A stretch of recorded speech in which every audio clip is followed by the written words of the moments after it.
लहे लहे छूटे पसीना दूर हटीना, लहे लहे छूटे पसीना तनी Recording by Hello Music Katihar.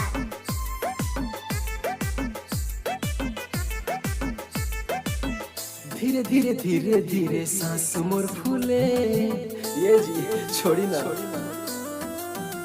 हाँ धीरे धीरे धीरे धीरे सांस मोर फूले, धीरे धीरे धीरे धीरे धड़कन बढ़े, जब जब अवनी हमर पजरा है। धीरे धीरे लहे लहे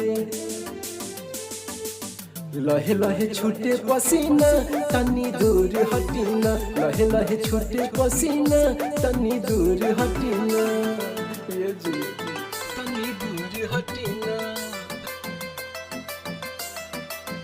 लहे लहे छूटे पसीना दूर हटीना,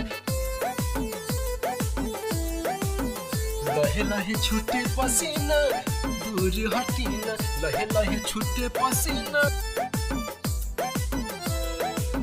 दर्द ना बुझे निर्दया जी, पूरे पूरे बथे कमरिया जी, जाके ले आती दवरिया जी।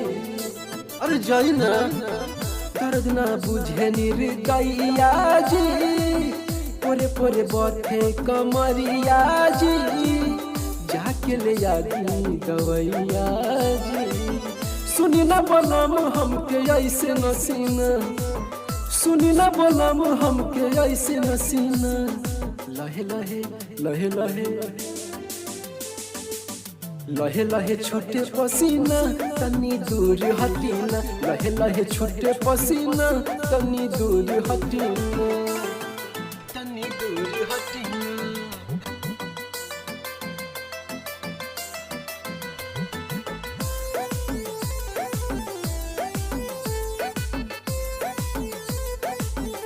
लहे लहे छूटे पसीना तनी दूर हटीना।